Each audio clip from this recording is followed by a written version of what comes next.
नमस्कार.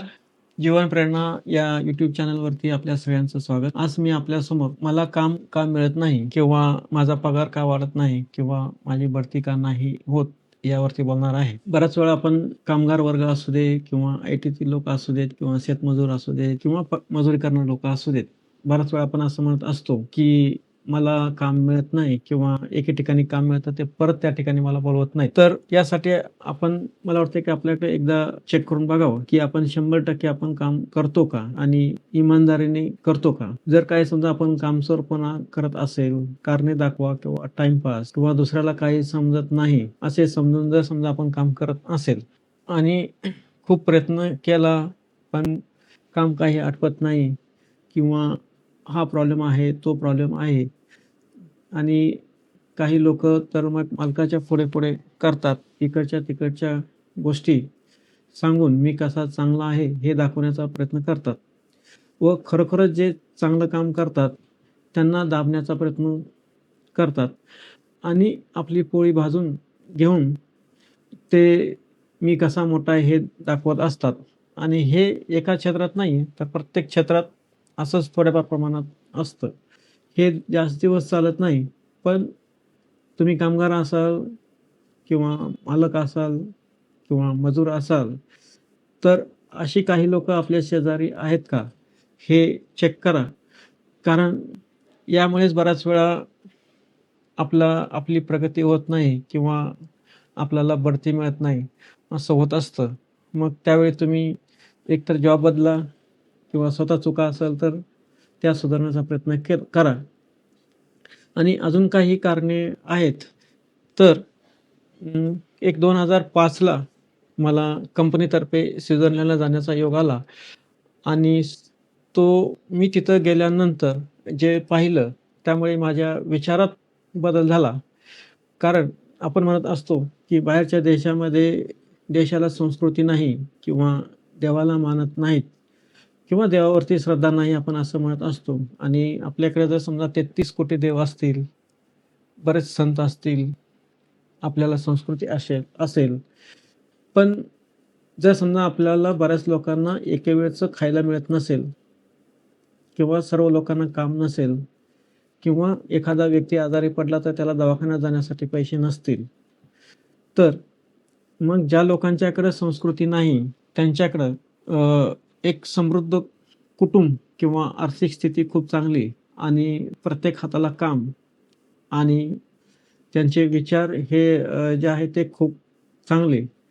फक्त त्याचं कारण एकच आहे, की ते इमानदारीनं काम करतात. कोणत्याही प्रकारचा टाईमपास करत नाहीत किंवा त्या ठिकाणी मी पाहिलं, की सुपरवायझर पण नाहीत. आपलं ठरलेलं काम आपल्या ठरलेल्या वेळेत पूर्ण करतात. हे सारं जे आहे ते आपण म्हणतो, की ज्या देशात देव नाही, तरीही तिथं गरिबी नाही किंवा खूप भांडण होतात असंही नाही आणि तिथे वाहतुकीचे नियम असतील किंवा इतर काही नियम असतील, ते काटेकोरपणे पाळले जातात व काही कोणाला विचारलं, तरी ते शांतपणे समजून सांगतात.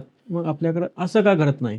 हा प्रश्न पडायचा. मी स्वित्झर्लंडला जाण्या अगोदर स्वाध्यायला जात होतो व स्वित्झर्लंडला आल्यानंतर स्वाध्यायाला जाणं बंद केलं आणि मग जुने माझे काही सहकारी होते स्वाध्यायाचे, ते माझ्या घरी आले व त्यांनी मला विचारलं, की "खोत साहेब तुम्ही स्वाध्यायाला का येत नाही?" तर मी त्यांना म्हटलं, की "बाबा मी ज्याच्या शोधात होतो म्हणजे परमेश्वर, तो मी स्वित्झर्लंडमध्ये पाहिला आणि तो काय मला इथं आपल्या भारतात काही दिसत नाही."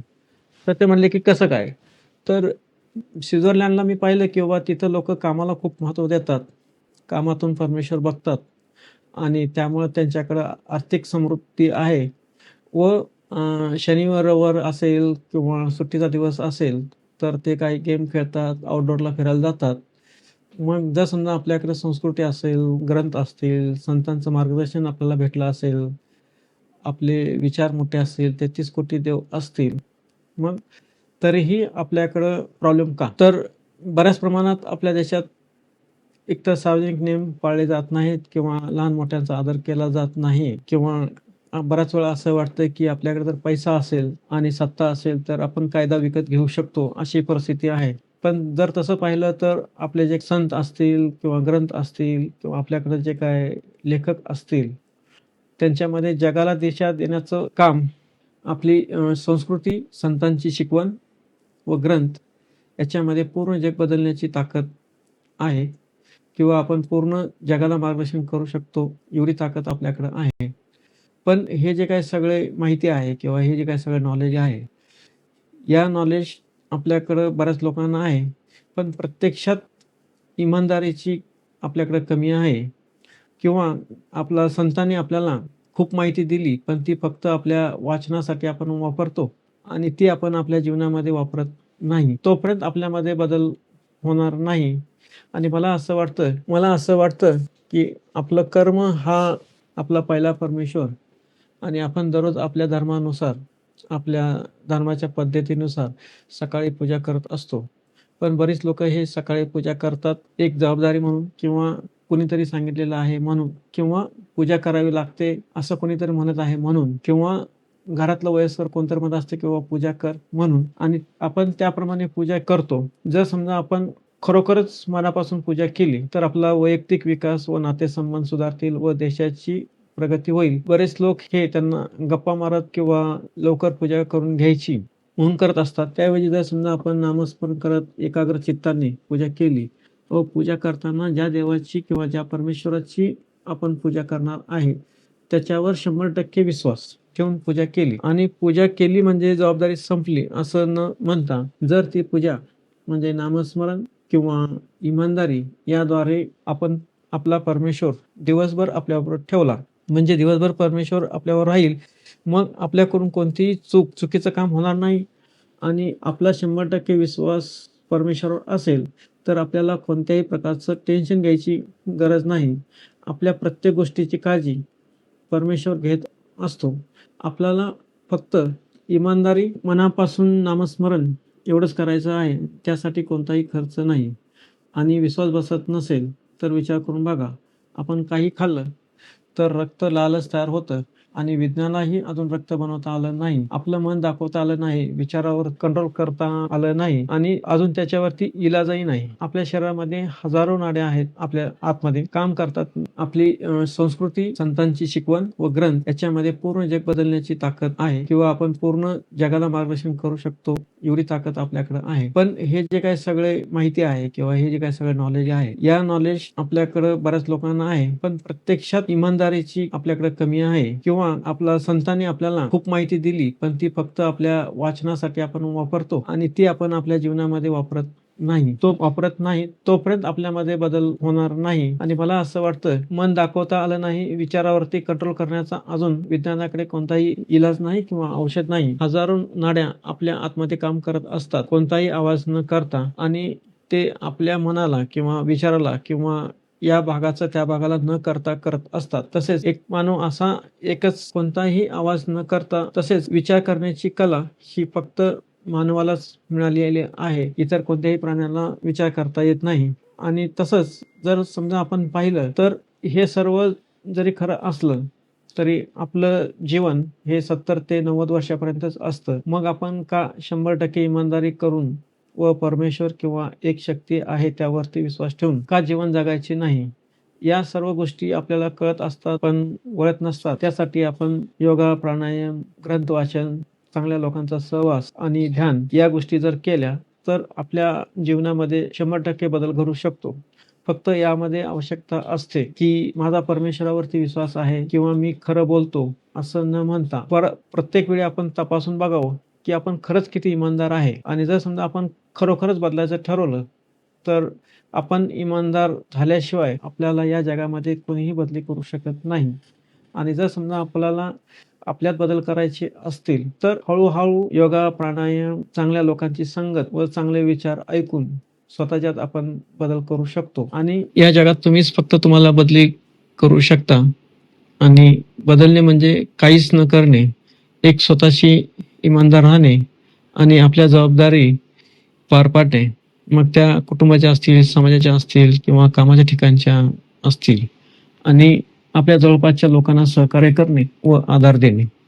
मला वाटतं की हीच एक मोठी परमेश्वराची पूजा असू शकते आणि मी ज्यावेळी स्वित्झर्लंडला गेलो होतो, त्यावेळी कामावरची निष्ठा हाच परमेश्वर मी तिथं पाहिला आणि तिथे काही चुकीच्या गोष्टी पण होत असतीलही.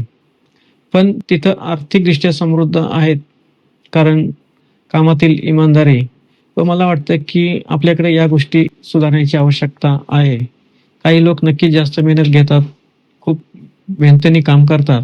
बरेच लोक कामाच्या ठिकाणी कुटुंबातील अडचणी असतील त्याच्या चर्चा करतात किंवा मित्रमैत्रिणीमध्ये गप्पा मारत असतात किंवा घरातील कोणतं कार्य असेल किंवा भाऊ बंधकी सहकारी किंवा कामाच्या ठिकाणचे मालक किंवा मॅनेजमेंट यावरती गप्पा मारत असतात.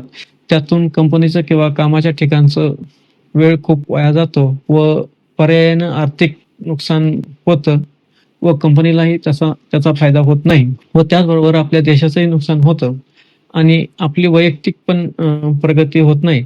तर त्यासाठी मला असं वाटतं की आपल्याला छोटासा बदल म्हणजे आपल्यामध्ये इमानदारी व सहकार्याची भावना जर समजा आपण आणली आणि हे जर आपण सकाळी देवपूजाच्या वेळी आपला परमेश्वर बरोबर न ठेवता दिवसभर जर समजा आपण आपल्या परमेश्वराला बरोबर म्हणजे एक इमानदारी आणि सहकार्याची भावना या जर बरोबर ठेवल्या तर मला वाटतं की आपली देश सेवा केल्याचं समाधान भेटेल व परमेश्वरावरती भक्ती केल्यासारखंच आहे.